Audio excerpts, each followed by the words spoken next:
हमारे YouTube channel में आप लोगों का हार्दिक स्वागत है। अगर आप लोग स्वास्थ्य के साथ जुड़े रहना चाहते हैं तो हमारे चैनल को सब्सक्राइब जरूर करें और वीडियो अच्छी लगे तो दूसरे लोगों तक पहुंचा दें ताकि इसका लाभ सभी लोग उठा सके, बड़े बूढ़े बच्चे सभी लोग।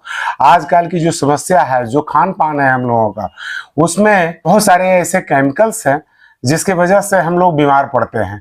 और इसी चीज का सिर्फ ध्यान रखना है कि वो सारे केमिकल्स हमारे बॉडी के अंदर में स्टोर हो करके और वो मुझे अंदर से अस्वस्थ कर रहे हैं। तो इस बात का अगर ध्यान रखते हैं और शरीर की सफाई करते रहते हैं तो आप कभी भी बीमार नहीं पड़ेंगे। ज्यादा कोशिश करें। छोटी छोटी बीमारियों के लिए हम लोग क्या करते हैं कि इंग्लिश दवा का सहारा लेते हैं, छोटी छोटी सी बीमारी। चलिए हम बड़ी बीमारी की बात जहां तक कर रहे हैं कि अगर मान लीजिए कि बहुत ज्यादा सर्जरी वगैरह की आवश्यकता पड़ जाती है तो वहां पे हमारा एलोपैथ बहुत ही अच्छा काम करता है। एलोपैथ एडवांस पद्धति है। हमारा जो पहले से ऋषि मुनियों के टाइम से योग चल रहा है और योग में बहुत बड़ी महिमा है। इसका आभास हमने खुद किया है, अपने शरीर पे भी किया है। तो मैं जो आज बताने जा रहा हूं आप लोग के बीच में, आप लोगों को ये बताना चाह रहा हूं कि जिन लोगों को समय बिल्कुल ही समय नहीं है और योग करना भी चाहते हैं, स्वस्थ रहना भी चाहते हैं और वो प्राणायाम भी करना चाहते हैं, लेकिन उनके पास बिल्कुल समय नहीं होता है। तो वैसे लोग क्या करें कि जो हमारे जो मुख्य प्राणायाम है, जैसे भस्त्रिका हो गया, कपालभाति प्राणायाम हो गया या अनुलोम विलोम प्राणायाम हो गया, ये हमारे मुख्य प्राणायामों में है। और जो हर रोग में अगर कहा जाए तो कुल मिलाकर के हर रोगों में ये काम करते हैं। अभी हम लोग बताने के लिए प्राणायाम के लिए विशेष बोलते हैं कि हम लोग जो भस्त्रिका प्राणायाम करते हैं तो भस्त्रिका से कफ वगैरह की जो सो सम हो जाता है। जितने भी हमारे कफ से जुड़े हुए जितने भी रोग हैं उससे हमारी छुटकारा मिल जाती है और उससे हम लोग स्वस्थ हो जाते हैं। तो कफ से जुड़ी हुई अगर भस्त्रिका, उससे बहुत सारी चीजें, बहुत सारी ऐसी बीमारियां हैं जो मैं आपको बताऊंगा कि उससे भस्त्रिका मात्र करने से फायदे हो जाते हैं। क्योंकि हमारा तीन चीज बैलेंस करना है, वात पित्त और कफ, तो आपके पूरे शरीर बिल्कुल स्वस्थ हो सकते हैं। तो आज मैं समय को ज्यादा न लेते हुए आप लोगों को एक चीज बताऊंगा और करके भी दिखाऊंगा। और उससे पहले मैं कुछ आप लोगों को बताना चाहूंगा कि एकाग्रता, बार बार मैं हर वीडियो में इस तरह की बातें करता हूं आप लोगों के साथ कि एकाग्रता होनी चाहिए, हर चीज में एकाग्रता होनी चाहिए। अब एकाग्रता कैसे लाए? लोग बोलते हैं कि एकाग्रता तो जन नहीं आता है, मन तो भागता है। योग का काम ही होता है अपने मन को बांधना, अपने चित्त को बांधना। तो चित्त की कैसे हम बांधेंगे? मान लीजिए किसी लोग को बीमारी है, किन्हीं को डायबिटीज है, किन्हीं को हार्ट का प्रॉब्लम है, किन्हीं को थायराइड का प्रॉब्लम है।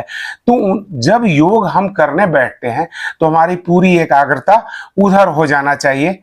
ऐसा कर लीजिए। वैसे हम लोग श्वासों के ऊपर में टिका करके रखने के लिए बोलते हैं, एकाग्रता के लिए। तो स्वास्थ्य से जुड़ी हुई चीज है और जो मुझे प्रॉब्लम दे रहा है उस पे तो ध्यान मेरा ऑटोमेटिक चला जाएगा ना। इसलिए मैं आप लोगों को बोलता हूं कि आपका एकाग्रता उधर ज्यादा अच्छा हो सकता है। तो एकाग्रता जी, क्योंकि एकाग्रता से ही आपको ज्यादा लाभ मिलने वाला है। तो मैं एकाग्रता के बारे में मैं थोड़ा सा आप लोगों का समय लूंगा कि एकाग्रता कैसे आती है। छोटी सी चीज का उदाहरण मैं आप लोगों को दूंगा कि देखिए, इस प्रकार का ये लेंस आप लोगों ने सभी लोगों ने देखा होगा। इस लेंस का नाम भी जानते होंगे। हम लोग बचपन में क्या करते थे कि इस लेंस का उपयोग करते थे कागज को जलाने के लिए, आग लगा देते थे हम लोग। सूर्य की रोशनी होती थी और सूर्य की रोशनी में हम लोग क्या करते थे कि कागज ले लेते थे और इसका प्रकाश जो है सो जो बनता था, तो देख सकते हैं आप लोग इस प्रकार से हम लोग इसका जितना पतला से पतला, जितना ज्यादा स्थिरता होगी उतना ज्यादा हम लोग इसका उस बिंदु पे हम लोग आग लगा सकते थे। तो ऐसा आप लोग को सिर्फ दिखाने के लिए मैं बोल रहा हूं कि एकाग्रता क्या चीज है, ये बताने की कोशिश कर रहा हूं। ये देखिए, ये पावर का लेंस है। पावर लेंस, सूर्य की रोशनी है, हमारे पास पावर के शीशे भी हैं, कागज भी हैं। आग लगना चाहिए, लेकिन आग नहीं लगेगा। इसलिए नहीं लगेगा कि आप ऐसे ऐसे करते रहें इसको।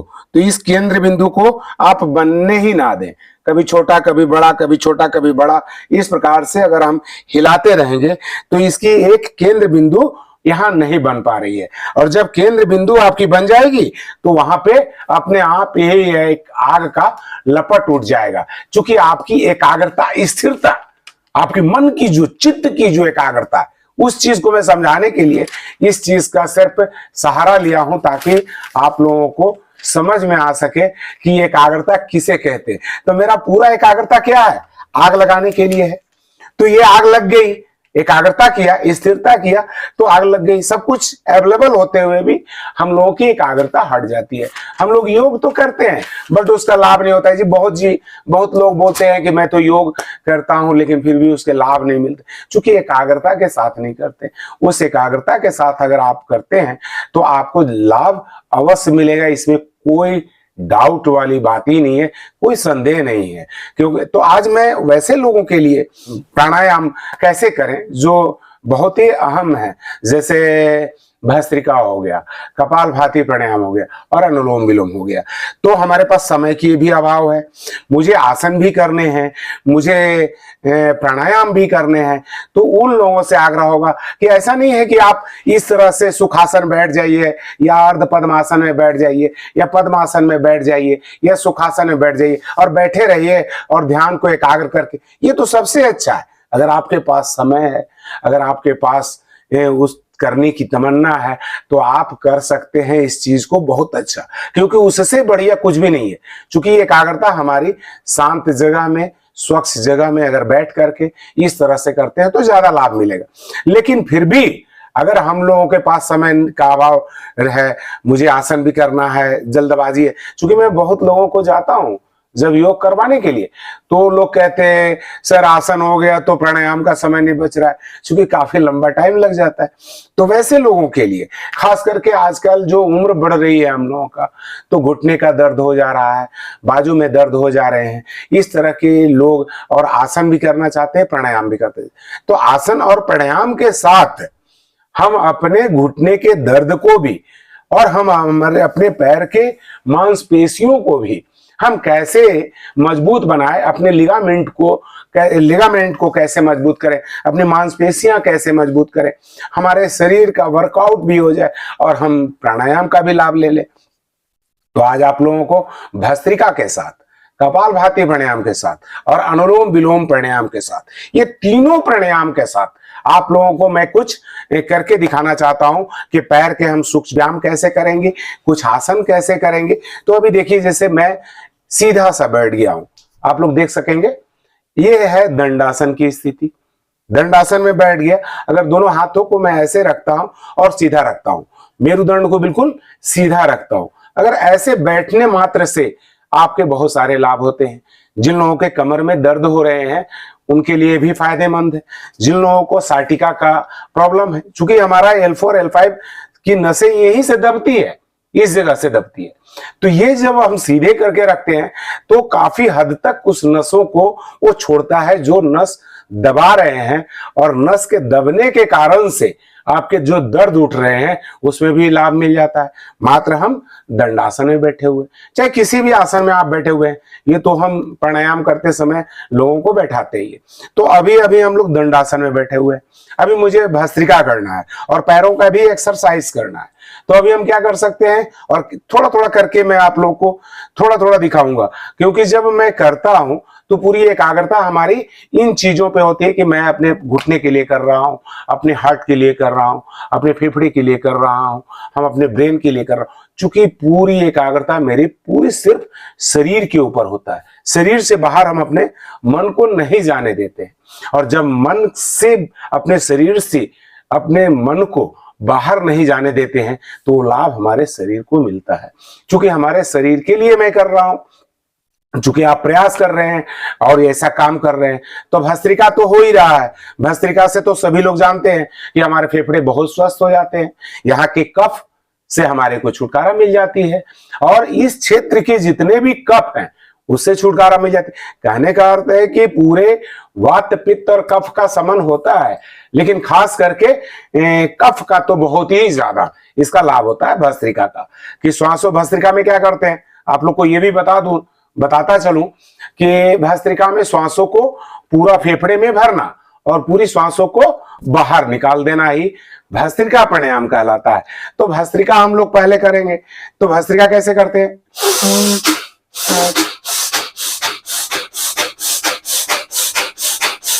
जिनकी जितनी सामर्थ्य हो उतनी करें। स्लो भी कर सकते हैं, मीडियम भी कर सकते हैं और फास्ट भी कर सकते हैं। अपनी नासिका को साफ करते हैं। जिन लोगों की नासिका बंद होती है तो वो लोग क्या करें? उन लोगों के लिए बात क्या करें? तो एक नाक को दबा लें और एक नासिका से भस्त्रिका प्राणायाम करें। उस नाक को, उस नासिका को पहले खोल लें। कैसे खोलेंगे हम?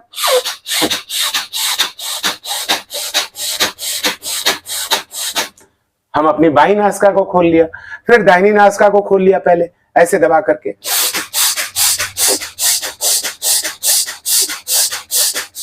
तो इस तरह से हमारे दाहिनी नासिका भी खुल गए, बाई नासिका भी खुल गए। तो दोनों नासिका हमारे खुल गए तो भस्त्रिका बहुत अच्छे से हो सकते हैं। तो भस्त्रिका प्राणायाम मैं अभी आप लोग के सामने करके दिखाऊंगा और एक्सरसाइज भी करके दिखाऊंगा। साथ साथ मैं बातें कर रहा हूं, लेकिन आप लोग बात नहीं करना। जब आप लोग करते हो तो आप लोग का पूरा फोकस, पूरी एकाग्रता आपकी उन बिंदुओं पे होना चाहिए कि उसके लिए मैं कर रहा हूं। जिन लोगों के घुटने में दर्द रहती है, जिन लोगों का बोले हो रहा है, पैर टेढ़े हो रहे हैं, उन लोगों के लिए कुछ एक्सरसाइज भी मैं करता रहूंगा और साथ ही साथ मैं भस्त्रिका प्राणायाम भी आप लोगों को करके दिखाना चाहता हूं। सपोज दैट मैं ऐसे बैठा हुआ हूं, छोटा सा पैर का सूक्ष्म व्यायाम है। कैसे करूंगा? सिर्फ उंगलियों को आगे और पीछे करना है मुझे। दोनों हाथ को मैं यहां साइड में रख लिया। तो सिर्फ उंगलियों को कैसे करूंगा? मतलब कहने का अर्थ है कि उंगलियां सिर्फ आगे को मैं फोल्ड कर रहा हूं, तो श्वास को बाहर निकाल दे रहा हूं, और जब खींच रहा हूं तो श्वास को ले रहा हूं। ये भी हमारा पूरा एकाग्रता है। आंखें आपकी बंद रहेगी तो आपका यही फोकस होगा। आपके मन से इन अंगूठों को देखोगे, इन उंगलियों को मन से देख रहे हो कि मेरी तनाव पूरे उंगलियों पे है, पूरे पैरों की खिंचाव मैं कर रहा हूं, पूरी उंगलियां मेरी इससे खींच रहे हैं। तो ऐसा करके आप करेंगे और साथ ही साथ श्वास ले रहे हैं तो फेफड़े तो हमारे 100% स्वस्थ हो रहे हैं, हमारे कफ से छुटकारा मिल ही रही है। तो ये करते रहेंगे। तो चंद सेकंड करके दिखाता हूं आप लोगों को कैसे करना है।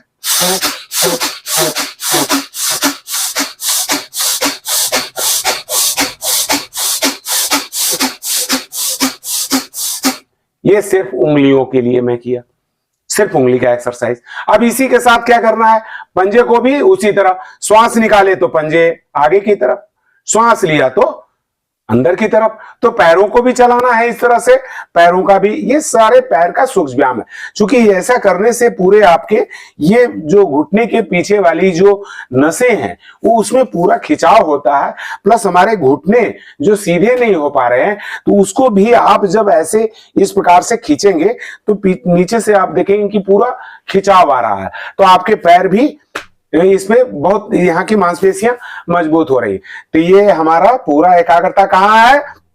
अपने पैरों पे है कि हमारे पैर इससे ठीक हो रहे हैं, दर्द हमारे ठीक हो रहे हैं। तो ऐसा करके चंद सेकंड इसके लिए भी मैं आपको भस्त्रिका करके दिखाता हूं और फिर कंटिन्यू भी करके मैं आप लोग को, अगर समय रहा, वीडियो ज्यादा लंबा ना हो जाए इसलिए मैं आप लोगों को करके भी दिखाऊंगा। तो पैरों के लिए क्या करें?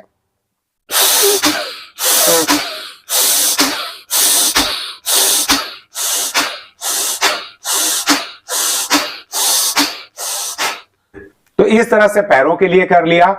अब क्या करेंगे? पैरों को, श्वासों को लेते हुए सामने छोड़ना है। तो ये भी काम आप कर सकते हैं, क्योंकि श्वासों के साथ ही नहीं कर सकते, इसमें थोड़ा सा ज्यादा टाइम लगता है। तो आप करते करते भी इसका राउंड कर सकते हैं। लेकिन हम लोग जब स्पेशली जब पैर के लिए सूक्ष्म व्यायाम बताते हैं तो उसको बताते हैं कि श्वासों को छोड़ करके आगे की तरफ जाना है और लंबा गहरा श्वास लेते हुए पूरे पैरों को इस प्रकार से गोल सर्कल लगाना है। इसको सिंगल पैर से भी और डबल पैर, दोनों पैर से हम लोग कर सकते हैं। इस तरह का जो एक्सरसाइज है, सूक्ष्म व्यायाम, जो हम इसका सहारा ले सकते हैं। लेकिन हमारी एकाग्रता उधर ही है, घुटने के लिए, पैरों के लिए, यहाँ की मांसपेशियों के लिए। तो हम भस्त्रिका कर रहे हैं। तो ये कंटिन्यू, ये आप लोग बीच में ब्रेक कर रहा हूं, मैं सिर्फ आप लोग को सिर्फ बताने के लिए कर रहा हूं। लेकिन जब आप लोग करेंगे तो ये सारे कंटिन्यू, सारे एक्सरसाइज आप कंटिन्यू करते रहेंगे। तो ऐसे करेंगे।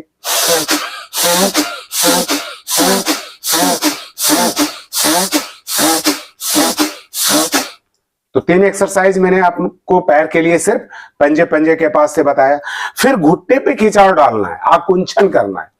मैं आज स्पेशली आप लोगों को घुटने का, पैर से यहां से लेके नीचे तक का एक्सरसाइज करवा रहा हूं भस्त्रिका के साथ। यही काम आप कपालभाति के साथ कर सकते हैं, अनुलोम विलोम के भी साथ कर सकते हैं, क्योंकि मैं आगे भी बताऊंगा आप लोगों को कैसे करना है। ये 3 बताया, चौथा में आपको आकुंचन करना है, यानी कि इधर से खींचना है और इधर से खींचना है। जब ऐसे करेंगे मतलब पूरा फोकस हमारा कहां होगा कि घुटना के जो नीचे वाला भाग है ये हमारा जमीन में सटे। तो ऐसा कर सकते हैं आप।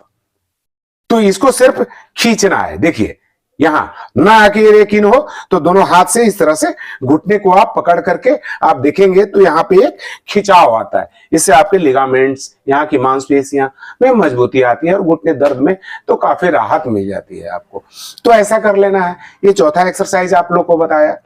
5वां एक्सरसाइज क्या बताता हूं कि घुटने को पूरा फोल्ड करेंगे, ऐसे सीधा बैठेंगे, रीढ़ की हड्डी आप टेढ़ी नहीं करनी है, क्योंकि साथ ही साथ हम लोग भस्त्रिका और कपालभाति प्राणायाम कर रहे हैं। तो फेफड़े हमारे जितने सीधे रहेंगे और जितने फेफड़े में श्वास हम भर पाते हैं, ऐसा करते करते हम ये भी काम कर रहे हैं, साथ ही साथ हम क्या कर रहे हैं, फेफड़े में भी हवा भर रहे हैं और छोड़ रहे हैं भस्त्रिका प्राणायाम में। तो कैसे करेंगे उसके लिए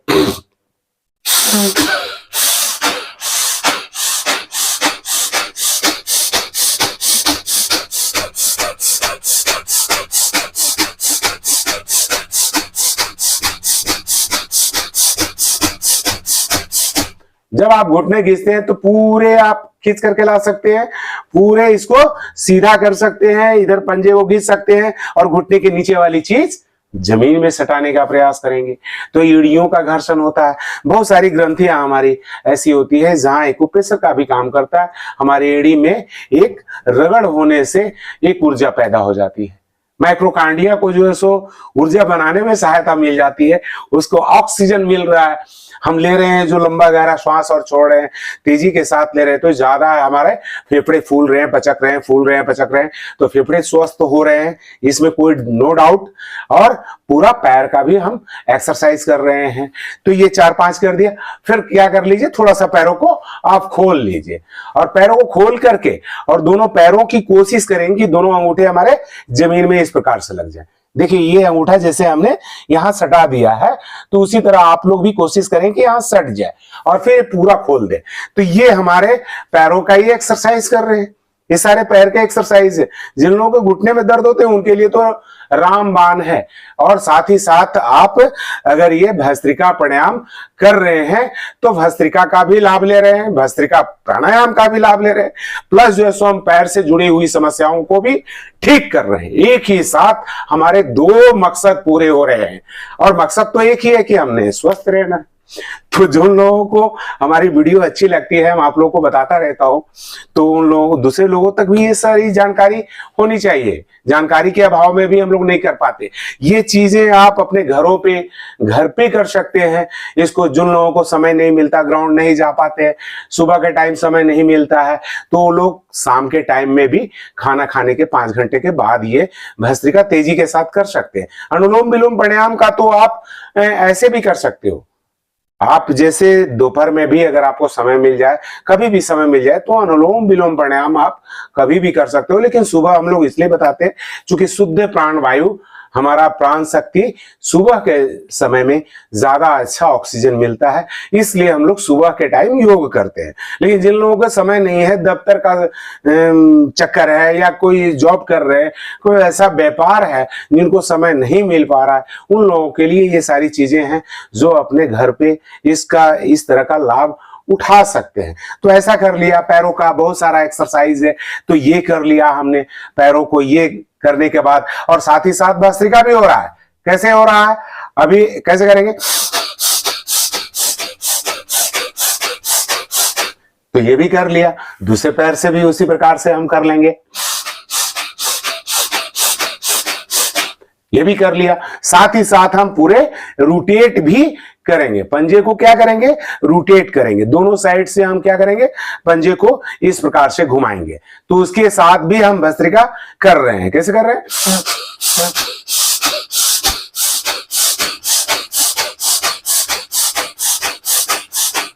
तो ये आपका क्लॉकवाइज और एंटी क्लॉक, ये दोनों पंजे का भी हम मूवमेंट कर ले रहे हैं। साथ ही साथ आप सांसों का ब्रीदिंग कर रहे हैं, भस्त्रिका कर रहे हैं, तो साथ ही साथ पैरों को भी आप उठा सकते हैं, लेकिन रीढ़ की हड्डी बिल्कुल सीधी रखेंगे। कैसे रखेंगे?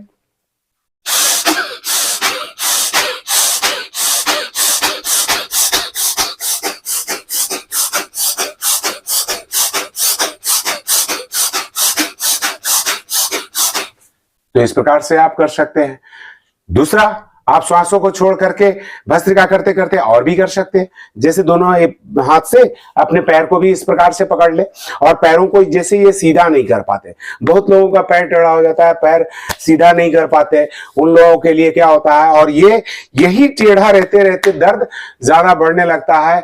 बहुत कम लोग समझ पाते हैं इस चीज को। तो पैर को सीधा करना बहुत ज्यादा जरूरी होता है। तो अभी हम दोनों हाथ से ऐसे इस प्रकार से पकड़ लिए, और श्वासों को मैं भस्त्रिका के साथ मैं कर रहा हूं। कैसे करूंगा इसको? सीधा तो हूं ही मैं, बिल्कुल सीधा रहूंगा, रीढ़ की हड्डी बिल्कुल सीधी है। तो कैसे करेंगे?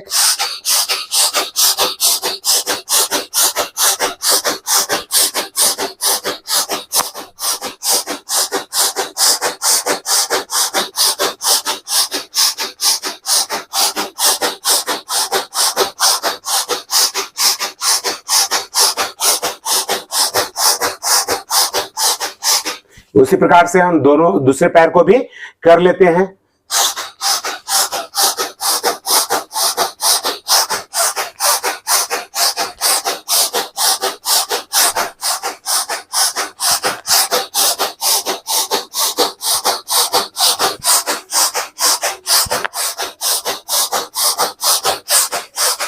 ये सारे पैर का एक्सरसाइज बता रहा हूं आप लोगों को, पैर का एक्सरसाइज कर रहे हैं, साथ ही साथ भस्त्रिका प्राणायाम कर रहे हैं। तो आप लोग भी इसका जरूर लाभ लीजिएगा और करके देखिएगा। आप लोगों को कैसा लग रहा है करने के बाद ये जरूर कमेंट करके बताइएगा, ताकि आप लोग को और भी एडवांस जो लोग सहज बना करके सरल तरीके से करके, ताकि इसका योग का सभी लोग लाभ ले।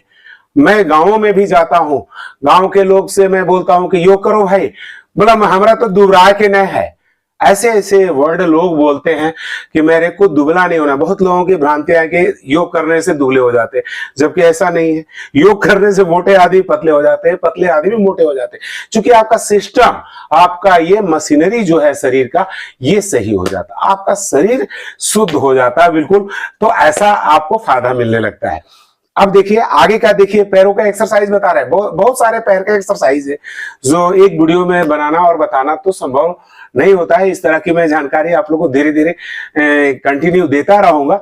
लेकिन फिर भी देखिए, अभी दूसरा क्या करेंगे आप कि इस पैर को, जिससे जिन लोगों का पैर बो लेग हो रहा है, पैर टेढ़े हो रहे हैं, वैसे लोग के लिए भी, और जिन लोगों का स्ट्रेचिंग करने में दिक्कत आ रही, उन लोगों के लिए, पैरों की मांसपेशियों को मजबूत बनाने के लिए अभी इस पैर को हमने क्या किया, फोल्ड किया, इस प्रकार से कर लिया, और इस एड़ी को हम अपने हिप में लगाने का प्रयास कर लिया। देखिए जैसे आप लोग ये कर लिया, यहां लगा लिया, और दूसरे पैर को हमने क्या किया, सीधा कर दिया, पंजे को क्या किया, पूरा खींच करके रखा। तो इस प्रकार की जो है, और साथ ही साथ आप क्या कर रहे हैं, ये सारी चीजें ध्यान रखिएगा। मैं भस्त्रिका कर रहा हूं, क्योंकि भस्त्रिका 5 मिनट करना है, तो 5 मिनट में आप ये आपका ये सूक्ष्म व्यायाम हो सकता है। अगर ज्यादा करेंगे फिर कपालभाति करेंगे, 10 मिनट 15 मिनट के लिए अनुलोम विलोम प्राणायाम करेंगे, तो भी आपका ये सारा एक्सरसाइज उन सारे प्राणायामों में आप कर सकते हो। इस चीज का आप अभ्यास कर सकते हो। बस ध्यान आपको रखना है कि थोड़ा सा फेफड़े को सीधे रखना है, रीढ़ की हड्डी आपकी थोड़ी सीधी रहे। थोड़ी बहुत अगर होती भी है तो आप टेंशन ना लें कि हमारी तो ऐसे हो गई जी तो नुकसान हो जाएगा, ऐसा भी नहीं है। लेकिन कोशिश करना है कि फेफड़े में ज्यादा प्राण वायु मेरे जाए, तभी आपको लाभ मिलता है इसका। तो पैर को हमने क्या किया, एड़ी को हिप में लगाने का प्रयास कर लिया। जिन लोगों की, कुछ लोगों की एड़ी हिप में नहीं लगती है, तो उन लोगों के लिए मैं बता रहा हूं कि ऐसे रख लिया, इतना डिस्टेंस है, इतना दूर डिस्टेंस है, तो क्या करें कि इस हाथ को थोड़ा सा ऐसे उठा लें, तो ये गैप बन गई, ये बीच में आपका ये गैप बन गया। अब पंजे को जितना आगे हो सकता है आप पंजे को उतना आगे की तरफ खींचेंगे, और इसको कोशिश करेंगे कि जितना हमारा अंदर की तरफ आ जाए। और इसके बाद साथ ही साथ क्या करेंगे, भस्त्रिका प्राणायाम कर रहे हैं ऐसे,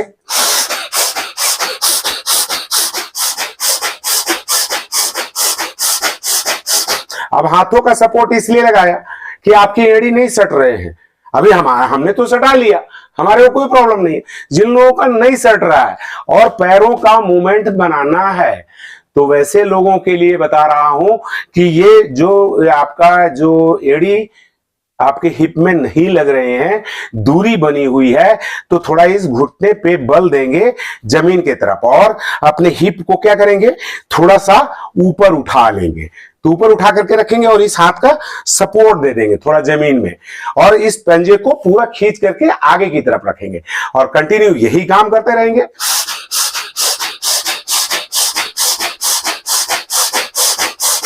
तो आप देखेंगे कि कुछ ही दिन के बाद, इस अभ्यास को करने के बाद, आपकी एड़ी भी हिप में लगने लगेंगे, यानी कि इसका आपका जो मूवमेंट था ये आपका सही होने लगा। उसी तरह हम दूसरे पैर से भी हम इसी प्रकार कर लेंगे कि इसके भी एड़ी का मकसद ये है कि एड़ी को हम अपने हिप में लगाएं ताकि ये आपका जो मूवमेंट है इसको बरकरार किया जा सके। साथ ही साथ हमारा जो स्ट्रेचिंग का ये भाग जो है ये ज्यादा से ज्यादा खुल सके, ताकि आप कैसा, अभी मान लीजिए हनुमानासना करते हैं हम लोग, तो क्या करते हैं उसमें इस पैर को और इस पैर को पूरा खोल देते हैं, इस प्रकार से खोल देते हैं। देखिए आप लोग को दिख रहा है, इस प्रकार से खोलते हैं, दोनों पैरों को सीधा करते हैं जी, और ये यहां बैठ जाते हैं। तो ये स्ट्रेचिंग अगर आप ऐसा अभ्यास भस्त्रिका के साथ अगर डेली करते हो तो ये आपका सही हो सकता है। तो ये चीज आप करेंगे। जब ये होने लगे आपका, तो ऐसा करने के बाद दोनों हाथों को भी आप ऊपर की तरफ ले जा सकते हो और भस्त्रिका कर सकते हो।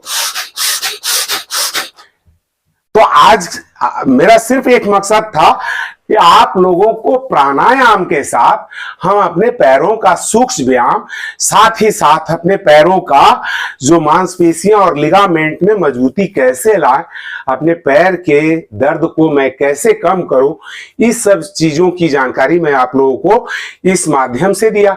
अभी जैसे मैं सिर्फ आप लोगों को भस्त्रिका करके दिखाया था, अभी मैं कपालभाति में क्या होता है, भस्त्रिका और कपालभाति में दोनों में अंतर क्या है कि हमने भस्त्रिका में श्वासों को ले रहा था और छोड़ भी रहा था, ये क्रिया हो रही थी। अब कपालभाति में क्या करते हैं हम लोग, सिर्फ श्वासों को बार बार निरंतर बाहर छोड़ते हैं। तो यही सारी काम हम वैसा ही कर सकते हैं। तो जब स्ट्रोक बाहर, तेजी के साथ श्वासों को बाहर निकालना और लेने पर ध्यान नहीं देना, स्वतः ही फेफड़े आपके भर जाते हैं। चूंकि देखते हैं ना, वो पहले रिक्शे में भोपू लगा हुआ रहता था, जो दबाने के बाद जो पूरी श्वास बाहर निकलती थी और छोड़ने पे अपने आप ही श्वास भर जाता था। तो फेफड़ा भी हमारा वैसा ही है, जब पूरे फेफड़े से श्वासों को बाहर निकाल देते तो स्वतः ही वो भर जाता है। तो बार बार जब आप श्वास बाहर छोड़ेंगे तो आपके पेट अंदर जाएंगे और बाहर जाएंगे, तो पूरी एकाग्रता हमारी इन पे होती है। जब हम स्पेशली कपालभाति प्राणायाम करते हैं तो हमारी एकाग्रता इन श्वासों के जरिए, आप कपालभाति प्राणायाम कर रहे थे और ये एक्सरसाइज भी साथ ही साथ आप एक्सरसाइज भी कर रहे थे। तो जितने पैरों का एक्सरसाइज हमने बताया, और जो लोग लैट्रिन में नहीं बैठ पाते हैं, जिन लोगों को बैठने में प्रॉब्लम होता है, इस प्रकार से बैठना भी मुश्किल है, मलासना में बैठना भी बहुत लोगों को मुश्किल होता है, ऐसे बैठ नहीं पा सकते हैं, तो वैसे लोग भी अगर इसका अभ्यास करते हैं ना, तो उन लोगों को ऐसे बैठने में परेशानी नहीं होगी। तो वो लोग क्या करें, थोड़ा सा एक्सरसाइज और एक आध बता देता हूं। इतना सारी एक्सरसाइज आप लोगों को पैरों से जुड़ी हुई चीजें बताया। तो अभी जैसे आप इस तरह से जितना आपसे होता है, दोनों हाथों का सपोर्ट इस प्रकार से लगाएंगे। जो लोग मलासन में नहीं बैठ सकते हैं, तो डॉक्टर बोल दिया कि आप लोगों को तो भाई अब इंग्लिश पेन पे ही पूरा जीवन निकालना है और इंग्लिश पेन का ही इस्तेमाल करना है, क्योंकि ये ज्यादा खराब होने का कारण है। जिस चीज से आप बोलते जो डर गया वो मर गया, तो जे आप डर गए बिल्कुल कि हमको बैठना ही नहीं, ऐसा बैठने से तो हम मेरे घुटने दर्द और ज्यादा बढ़ जाएंगे। वो लोग धीरे धीरे इसका अभ्यास करके अपनी सामर्थ्य को जुटा सकते हैं। तो वैसे लोग साथ में भस्त्रिका, कपालभाति अभी तक भस्त्रिका करके बताया था, आप कपालभाति आप लोगों करके बता रहा हूं। तो साथ ही साथ क्या करेंगे, थोड़ा हाथ का सपोर्ट देंगे, दोनों साइड में सपोर्ट दे देंगे। दोनों पैरों को इस प्रकार से रखेंगे और इस प्रकार से रखेंगे। दोनों पैर को इस प्रकार से रख ली, देखिए पैरों को इस प्रकार से खोल लिया। अब ये पैर क्या कर रहे हैं हम, साथ ही देखिए मेरी रीढ़ की हड्डी भी बिल्कुल सीधी है, हम क्या कर रहे हैं, मुझे कपालभाति में सिर्फ सांसों को बाहर निकाल रहा हूं मैं, और उद्देश्य रखना है। आंखें बंद करके करते हैं तो ज्यादा अच्छा होती है, एकाग्रता मेरी अपने शरीर पे ही रहता है, दूसरी जगह ध्यान नहीं जाता है, तो स्वास्थ्य लाभ आपको ज्यादा मिलता है। बार बार मैं बोल रहा हूं एकाग्रता के लिए। तो दोनों पैर को इस प्रकार से हमने खोल रखा है। कोशिश करेंगे कि दोनों घुटने हमारे अब धीरे धीरे आगे की तरफ बढ़े और जमीन में लगाने का प्रयास हम करें कि इस प्रकार से जमीन में नीचे लग जाए। तो नहीं लग रहा है तो आप ऐसे कर रखे हो, हाथ का सपोर्ट दे रखे हो अपने शरीर से, और साथ ही साथ कपालभाति भी प्राणायाम कर रहे हो, और कोशिश कर रहे हैं धीरे धीरे हाथ को नजदीक ला रहे हैं। आप अपने नजदीक ला रहे हैं तो आपके घुटने आपस में सटने लग रहे हैं। तो ये काम करते रहेंगे।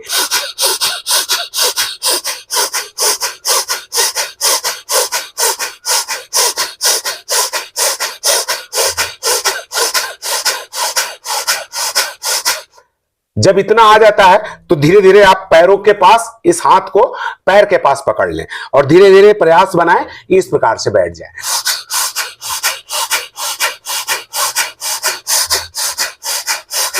तो इस तरह का भी अभ्यास आप कपालभाति प्राणायाम के साथ कर सकते हैं। वही काम आप अनुलोम विलोम के जितने एक्सरसाइज हमने बताया वो सारे एक्सरसाइज आप अनुलोम विलोम भी कर रहे हैं, तो हम एड़ी का भी घर्षण कर रहे हैं।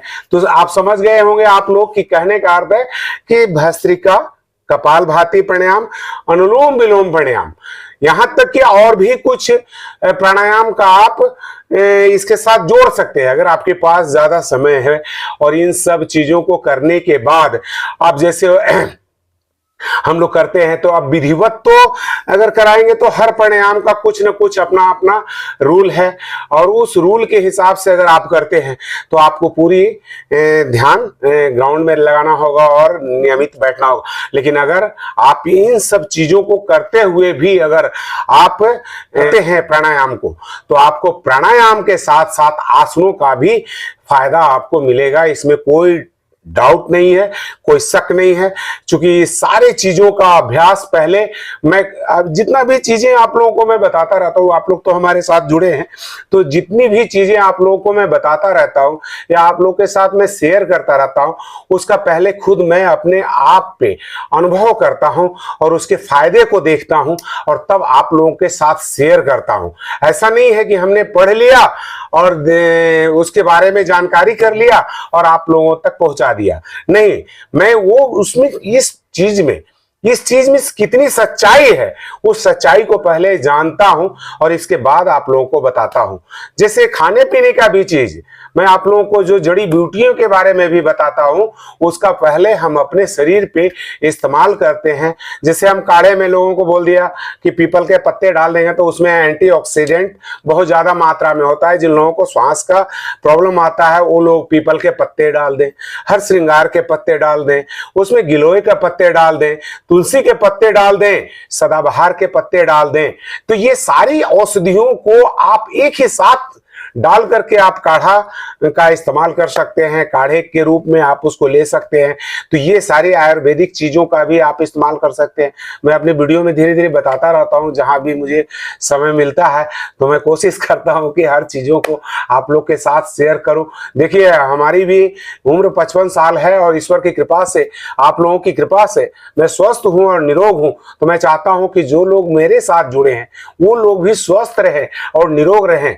दुनिया में कुछ लेकर के कोई ना आया है और ना कुछ लेकर के जाने वाला है। तो मेरा एक उद्देश्य होता है कि हम स्वस्थ हैं तो आप भी स्वस्थ रहें। अगर आप स्वस्थ रहेंगे तो मुझे बहुत बेहद खुशी होगी। अगर हमारे बताने से अगर 2-4 लोग भी अगर स्वस्थ होते हैं तो मुझे काफी खुशी मिलती है। मैं जहाँ योग करवाने जाता हूँ वहाँ के लोग काफी खुश रहते हैं कि गुरुजी आपके बताने पे हमारे को ये चीज ठीक हो गया, ये चीज ठीक हो गया, ऐसा वैसा सारी चीजों को, तो मुझे बहुत बेहद खुशी मिलती है। तो आप लोगों को कोशिश करूंगा कि आप लोग को भी स्वस्थ रखो, हमारे साथ जुड़े रहें। और आप लोग को वीडियो अगर अच्छी लगी हो तो लाइक शेयर कमेंट जरूर कर दीजिएगा। वो लोग हमारे चैनल को सब्सक्राइब जरूर कर लेंगे और जितनी भी जानकारी मेरे से हो सकता है मैं आप लोग को धीरे धीरे कोशिश करता हूं।